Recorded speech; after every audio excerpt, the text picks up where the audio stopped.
Good morning once again. Jakut Power Government is here to continue with a lecture on the Crown Colony System, which was started last week. But I can't continue this lecture without thanking those who viewed. So last week I promised that I am going to look at the detailed description of the 7 features of the Crown Colony System I looked at. And on this note, I am beginning to look at these features by telling you who the British Queen or monarch was. The British Queen or monarch, as the main feature of the Crown Colony System, was the highest authority of this political ladder. And as the highest authority of this political ladder, the British Queen served as the head of state of Britain and at the same time the head of state of all the British colonies in West Africa and in other parts of Africa. So in her capacity as the head of state of Britain and all the British colonies, the Queen was tasked to pass laws in the form of ordinances that were used to administer the colonies. However, the Queen was based in Britain, and because of that, the governor administered the colony on behalf of the Queen. This takes us to the next feature of the Crown Colony System, and we are going to talk about the Secretary of State here. The Secretary of State was next in command to the British monarch. And this official, who is viewed by historians as a very significant component of the British colonial administration, was a member of the British cabinet and at the same time a member of the British Parliament. As a member of the British cabinet, the Secretary of State was served as a Minister of State in charge of all the British colonies. That is, he saw to the effective administration of the British colonies. As a very component feature of the British colonial government, the Secretary of State advised the British colonial government, as more specifically the Queen, with respect to who to be appointed as the colonial governor. That is, the Secretary of State advised the British monarch on people he deemed fit to be appointed to serve as colonial governors. As a result of that, he exercised supervisory powers over all the colonial governors. Next in command to the Secretary of State was the Colonial Governor. The Colonial Governor was therefore the third in command on this political ladder called the Crown Colony System. The Colonial Governor served as the chief administrator over the colony he was appointed to serve as a colonial governor. In view of this, he administered the colony on behalf of the British monarch. That is to say that the colonial governor acted as a head of state on behalf of the British Queen. And to make the work of the colonial governor very effective, the British colonial government created 2 important institutions that supported the colonial governor to administer the colonies. This takes us to the legislative and the executive councils as other features of the Crown Colony System. So we are coming to look at the Executive Council as another feature of the Crown Colony System. The Executive Council was a state institution or a government institution that was created by the British colonial government to support the colonial governor to administer the colony. So the Executive Council that was made up of British official members therefore advised the colonial governor to formulate and implement policies. Before the Second World War, all the members of the Executive Council were British official members. And these British official members of the Executive Council headed important government institutions. So these official members of the Executive Council included 1.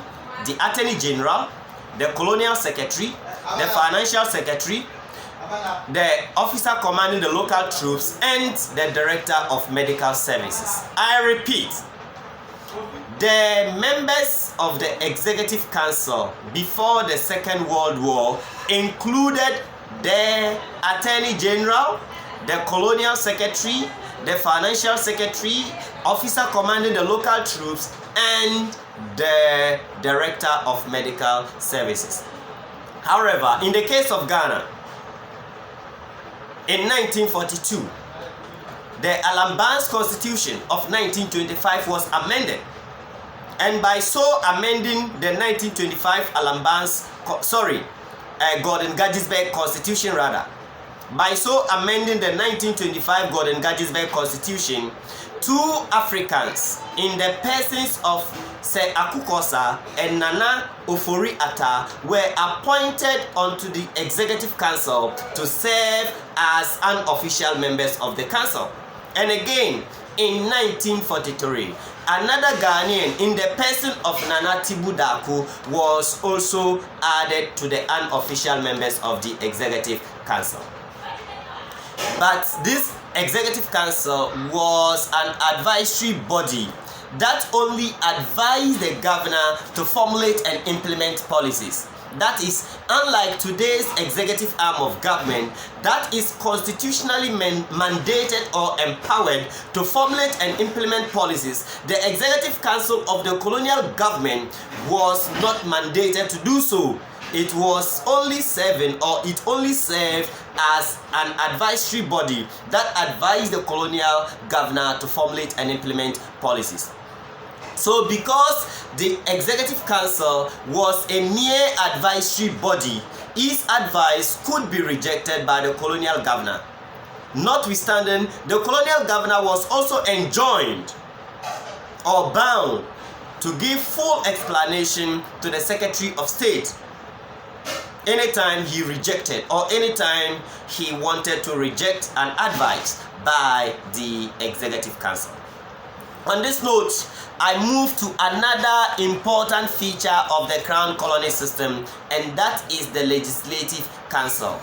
The Legislative Council, as a feature of the Crown Colony system, was another important government institution that was created to support the colonial governor to administer the colony.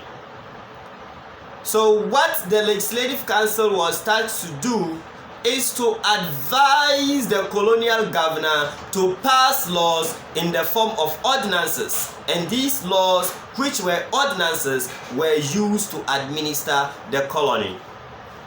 This Legislative Council was made up of both official and unofficial members, and until the Second World War, all the official members of the Legislative Council always outnumbered the unofficial members. And don't forget, all the official members were British and majority of the unofficial members were Africans. That means we had more foreigners or British in the Legislative Council than we had for Africans. For the sake of summary, for the sake of time, I would have gone ahead to give an example of the composition of the Legislative Council of the 1916 Constitution. But since that will be addressed in subsequent lectures, I would want to move on.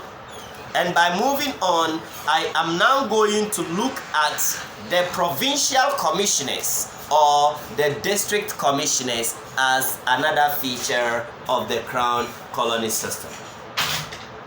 As features or component parts of the crown colony system, the provincial or district commissioners were British resident officials who were stationed in all the native authority areas.